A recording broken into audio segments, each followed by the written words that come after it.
বাংলাদেশ পুলিশকে খুনি হাসিনা বিগত 16 বছরে আপনাদের এই প্রতিষ্ঠানটিকে টিস্যুর মতো ব্যবহার করেছিল। ফাঁসি ফাঁসি ফাঁসি চাই, দিয়েছি তো রক্ত, রক্তের বন্যায় ভেসে যাবে অন্যায়। এই নতুন বাংলাদেশে আজকে জেলায় জেলায় থানায় থানায় বিভিন্ন ভাবে আমার যারা শহীদ ভাই, শহীদ পরিবার, আহত যোদ্ধা, তাদেরকে নিয়ে মামলাগুলো নিয়ে পলিটিক্যাল নেগোসিয়েশন হচ্ছে। আজকে টাকার বিনিময়ে মামলা লেখা হচ্ছে, টাকার বিনিময়ে মামলা উইথড্র হচ্ছে। আমরা ওই পুলিশ সদস্যদের, বাংলাদেশ পুলিশকে একটি কথা স্পষ্ট করে জানাতে চাই, ওই খুনি হাসিনা বিগত 16 বছরে আপনাদের এই প্রতিষ্ঠানটিকে টিস্যুর মতো ব্যবহার করেছিল। যখন প্রয়োজন হয়েছে, যেভাবে প্রয়োজন হয়েছে আপনাদেরকে ইউজ করেছে। আর দিন শেষে যা আত্মসম্মান গিয়েছে, যা মর্যাদা গিয়েছে, আপনাদের গিয়েছে, আপনাদের পোশাকের গিয়েছে।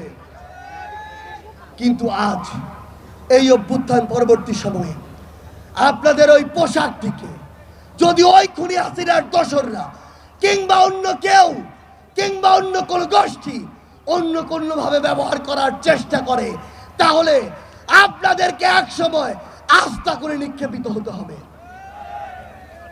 বাংলাদেশ সেনাবাহিনী 2009 সালে তাদের যে ইমেজ, সেই ইমেজটি হারিয়েছে।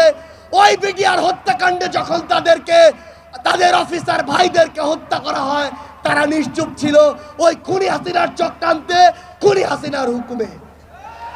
ওই শাপলা চত্বরে যখন আমাদের ভাইদেরকে বিভিন্ন ট্যাগ দিয়ে উগ্রপন্থী বলে হত্যা করা হয়েছিল, তখন যখন বাংলাদেশ সেনাবাহিনী তাদের জায়গা থেকে ওই তাদের পাশে দাঁড়ায়নি, প্রতিবাদটি করেনি, তখন সেনাবাহিনী রাজপথে নেমে তাদের ইমেজের ক্ষুণ্ণ করেছিল।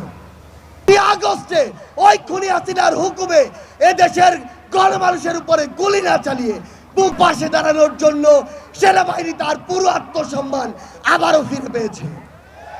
খুনি হাসিনা কিংবা তার দোসর কিংবা ভারতের কোনো দালাল কিংবা কোনো এজেন্ট যদি আপনাদেরকে ব্যবহার করে বাংলাদেশের মানুষের কাছে আসার, বাংলাদেশের মানুষকে আপনাদের মুখোমুখি করার বিন্দুমাত্র চেষ্টা করে, আমরা আপনাদেরকে আমাদের জায়গা থেকে বলে দিতে চাই, আহ্বান করতে চাই, এই চেষ্টা যেন সকলেই আমরা একসাথে প্রতিরোধ করি। আপনারা যেন আপনাদের জায়গা থেকে এমন কোন চেষ্টা বাংলার মাটিতে সফল হতে না দেন। বাংলাদেশের যে কোনো প্রতিষ্ঠান যারা জনগণের দাবির সাথে থাকবে, জনগণের সাথে থাকবে, দেশের সাথে থাকবে, তাদের সাথেই শুধু জনগণ থাকবে। বাকিদের অবস্থা হবে ওই খুনি হাসিনার মতো।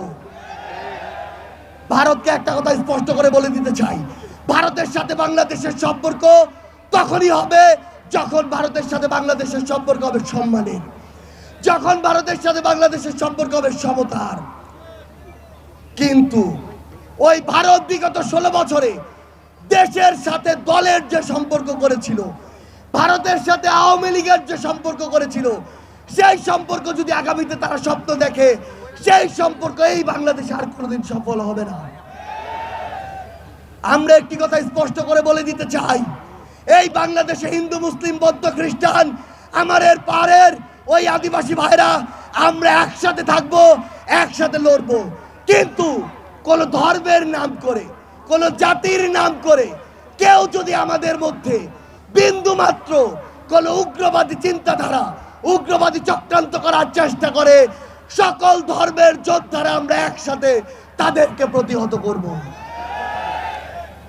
আমরা একটি কথা আমাদের জায়গা থেকে স্পষ্ট করে বলে দিতে চাই, সেটি হচ্ছে এই বাংলাদেশে বিগত 16 বছরে এই যে গুমগুলো হয়েছে, এই যে খুনগুলো হয়েছে, এই যে হত্যাগুলো হয়েছে, এই যে জুলুমগুলো হয়েছে, এই যে গণপ্রজাতন্ত্রী বাংলাদেশ, গণতন্ত্রের বাংলাদেশকে গণজুলুমতন্ত্রের বাংলাদেশে পরিণত করা হয়েছে, সেই বাংলাদেশকে আবার যদি কেউ ওই পুরনো কায়দায় ফিরিয়ে নিতে চায়, আমরা আর তাদেরকে সেই সুযোগ দিব না। আমরা কি সেই সুযোগ দিব? আমরা কি সেই সুযোগ দিব? আমরা কি 24-এর অভ্যুত্থানের সেই স্পিরিটকে ধারণ করি? আমরা কি সেই স্লোগানে গলা মিলাতে পারি? এই ফাঁসি ফাঁসি ফাঁসি চাই, খুনি হাসিনার ফাঁসি চাই, ফাঁসি ফাঁসি ফাঁসি চাই, খুনি হাসিনার ফাঁসি চাই, ফাঁসি ফাঁসি ফাঁসি চাই। দিল্লি না ঢাকা, দিল্লি না ঢাকা, ক্ষমতা না জনতা, ক্ষমতা না জনতা। দিয়েছি তো রক্ত, আরো দেব রক্ত, রক্তের বন্যায় ভেসে যাবে অন্যায়। আবু সাইদ মুক্ত, শেষ হয়নি যুদ্ধ। সাইদ ওয়াসিম মুক্ত,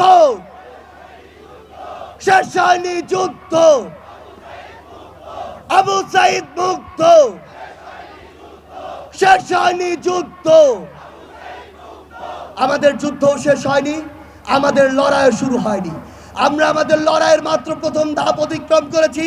আমরা বিশ্বাস করি ক্ষুদ্র ব্যক্তি স্বার্থ, দলীয় স্বার্থ, অন্য স্বার্থগুলোকে এক পাশে রেখে যদি 24-এর অভ্যুত্থানের মতো আমরা আবারও ঐক্যবদ্ধভাবে ওই ফ্যাসিস্টদের বিরুদ্ধে রাজপথে থাকতে পারি, তবে আমাদের যে বিজয়, আমাদের যে লড়াই, আমাদের যে সংগ্রাম, সেই সংগ্রামের বিজয় আবশ্যক।